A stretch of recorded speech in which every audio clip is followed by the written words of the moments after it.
Durante más de 3 décadas, el embajador John Herbst ha estado en primera línea de la diplomacia, la seguridad y los asuntos internacionales de Estados Unidos. Diplomático profesional, alcanzó el rango de ministro de carrera, una de las más altas distinciones del Servicio Exterior de Estados Unidos.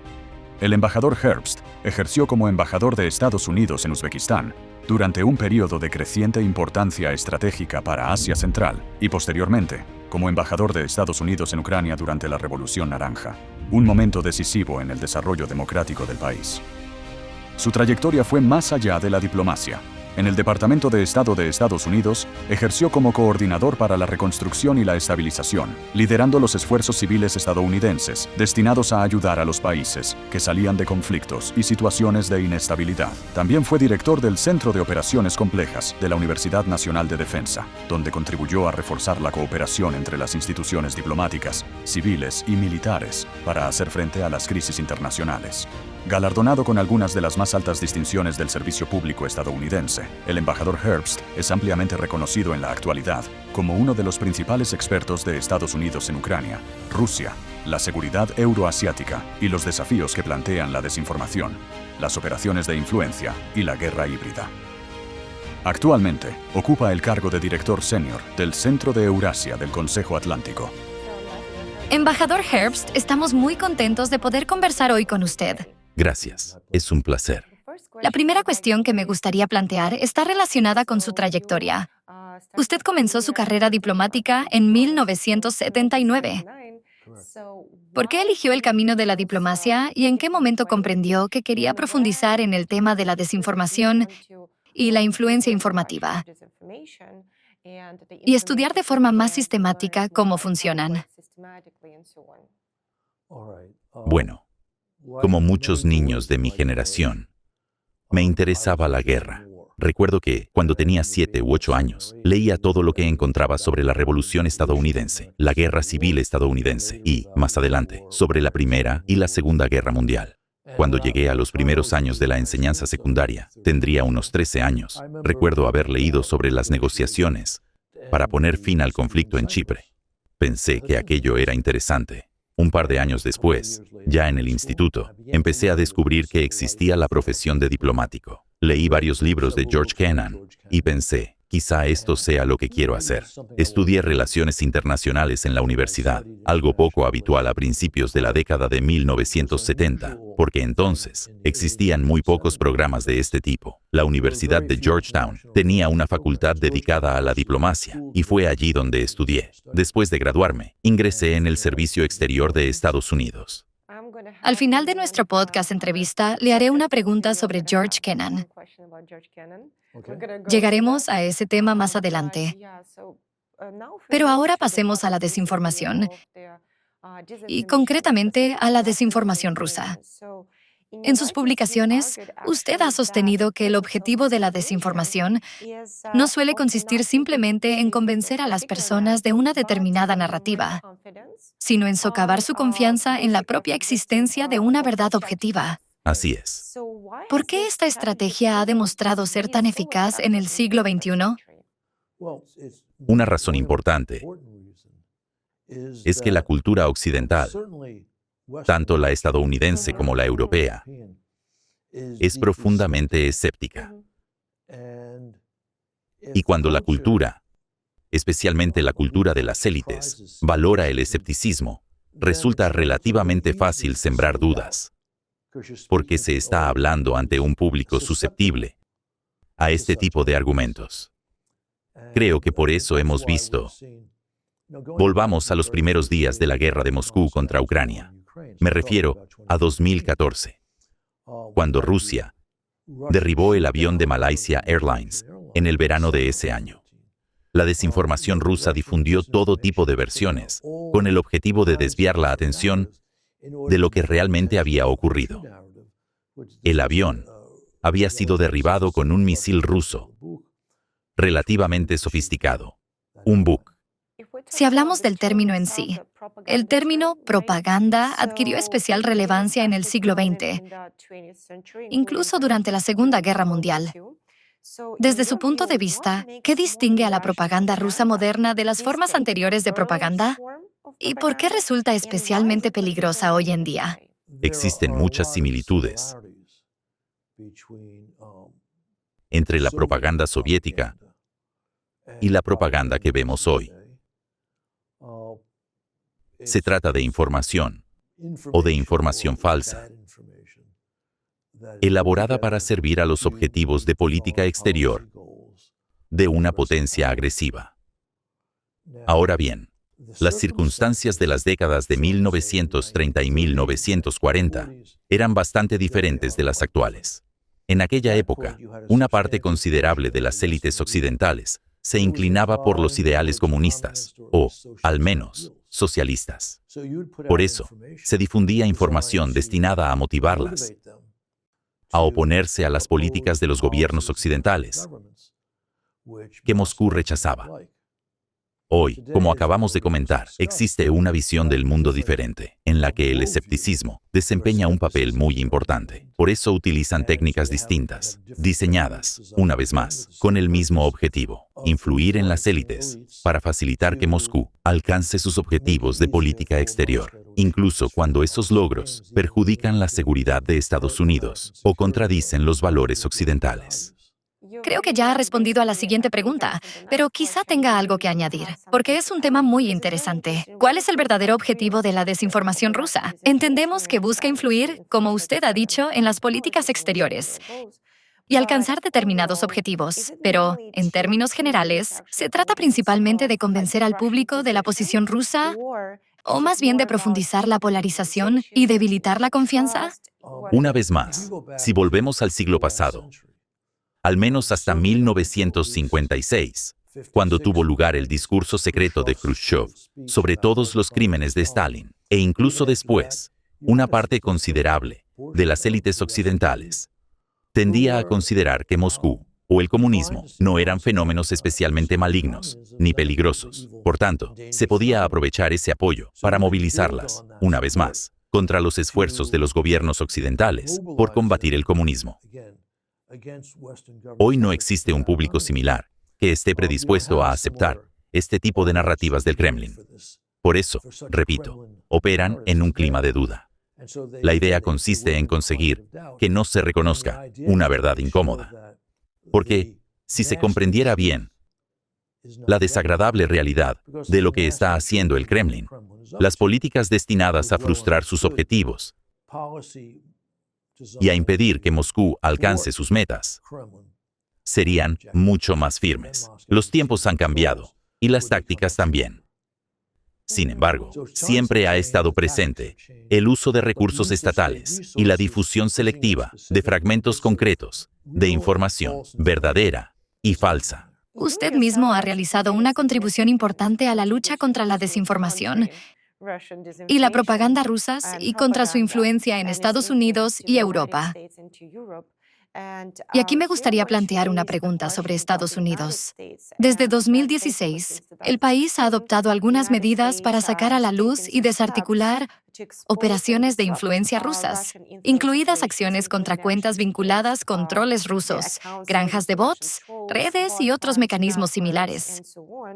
Sin embargo, las divisiones políticas y sociales que observamos, así como la polarización, siguen aumentando actualmente tanto en Estados Unidos como en Europa. ¿Hasta qué punto son vulnerables hoy Estados Unidos y Europa a la desinformación rusa? ¿Y qué medidas concretas deberían adoptar las sociedades democráticas para aumentar su resiliencia frente a ella? No quisiera exagerar el impacto de las campañas informativas rusas. Es real y es peligroso. Uno de sus objetivos consiste en fomentar la discordia en las sociedades de sus adversarios, incluido Estados Unidos. Pero siempre existirán causas internas más importantes en Estados Unidos, Reino Unido, Alemania o cualquier otro país que generen tensiones dentro de esas sociedades. Por eso, dudo en atribuirlo todo al Kremlin. Creo que sería un error. Sin embargo, sí desempeñan un papel. Pueden detectar las tensiones existentes. Dedican mucho dinero y una enorme atención humana a ello. e introducir sus narrativas en esas sociedades para explotarlas. La mejor defensa frente a esto consiste en prestar mucha atención a las narrativas rusas y, francamente, no ocultan sus narrativas.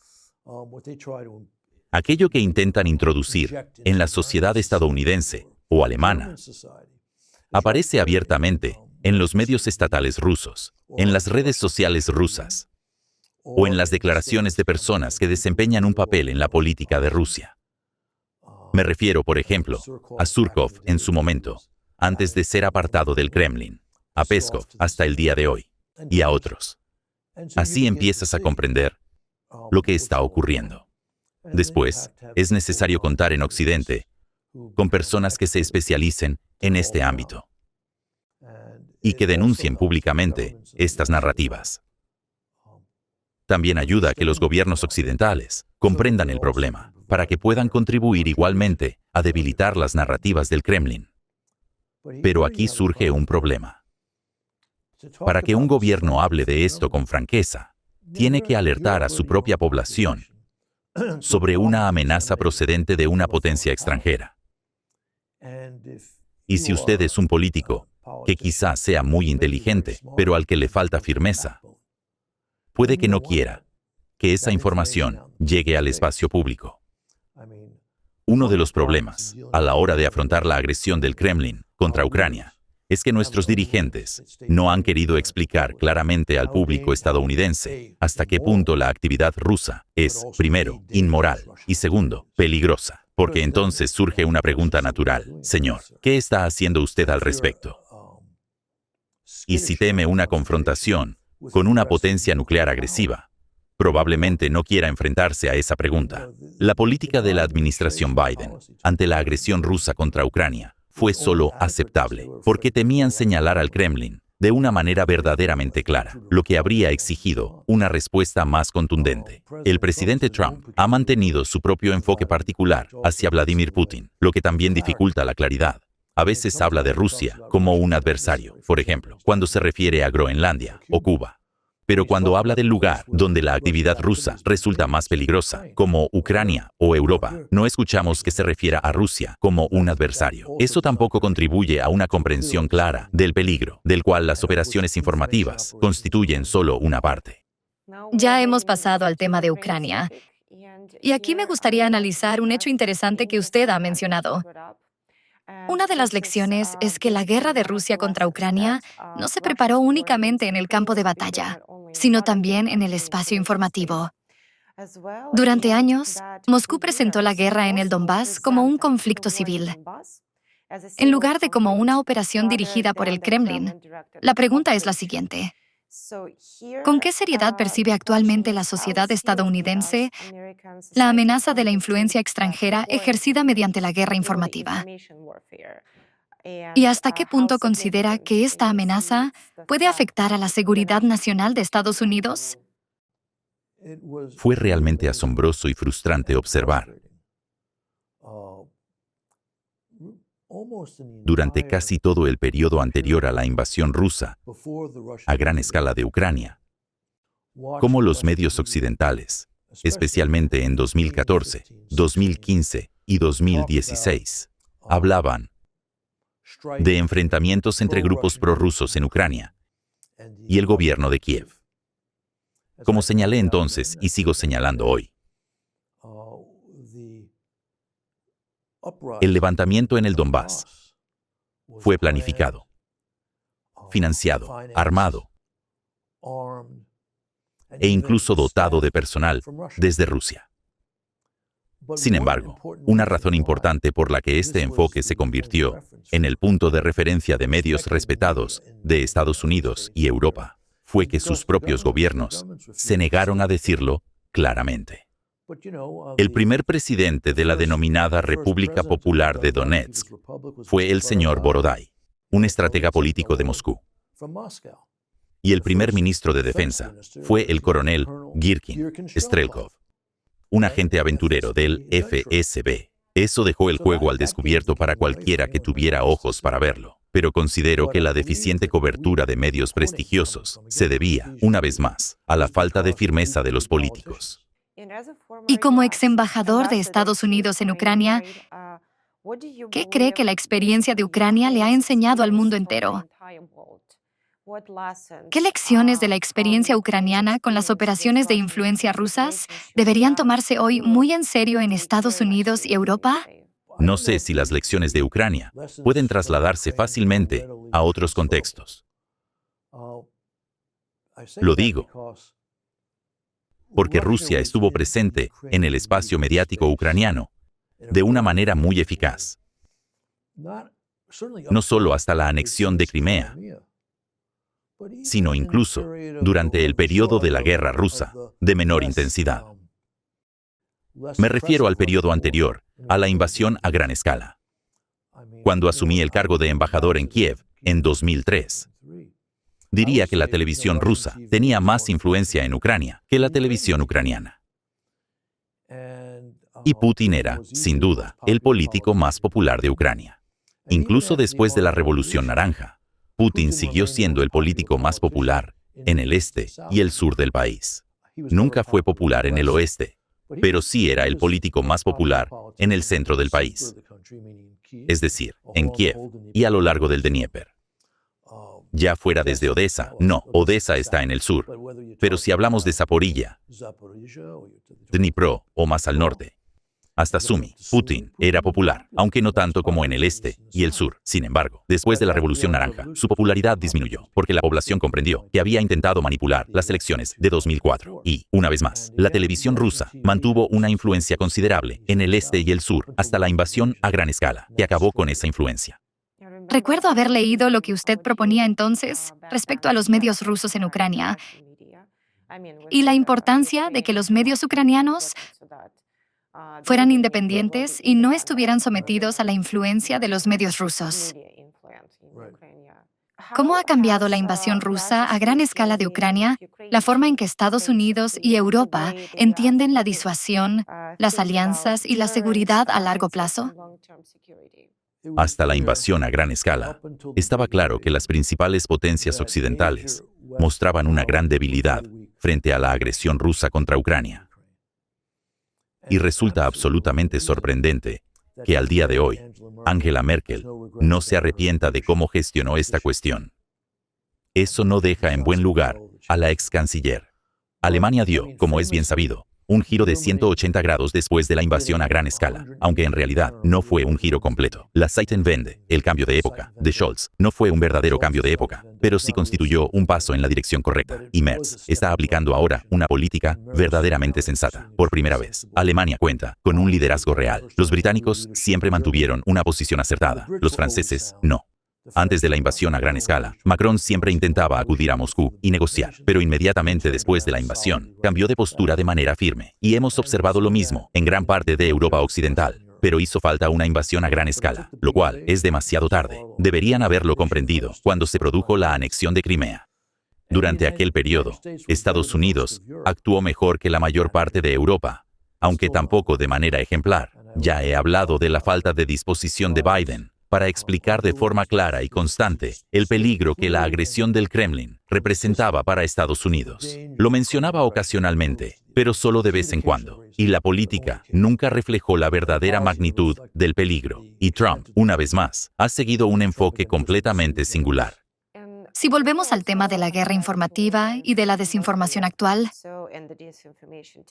el espacio informativo está saturado de desinformación, ¿verdad? Y, sinceramente, muchas personas ya no saben qué es verdadero y qué es falso. En lugar de leer análisis serios, si hablamos de la población en general, recurren a las redes sociales, donde Rusia sabe muy bien cómo actuar y operar de una manera muy eficaz. En este sentido, me gustaría preguntarle por el concepto de blanqueo de narrativas. ¿Cómo pasan actualmente las narrativas rusas de las redes sociales y de los espacios marginales a medios de comunicación más respetados o incluso a los debates políticos? ¿Y qué pueden hacer los periodistas y las instituciones serias para evitar repetir involuntariamente la desinformación o incluso legitimarla? También en este caso, nos encontramos ante una circunstancia nueva. Las redes sociales no existían hace 50 años, pero el modo básico de actuación actual es bastante similar al que se utilizaba cuando existía la Unión Soviética. Ya entonces, el Kremlin intentaba introducir sus puntos de vista en los medios de comunicación prestigiosos de Occidente. Comenzaba publicando noticias en medios pequeños, ya fuera en India o en algún país de África.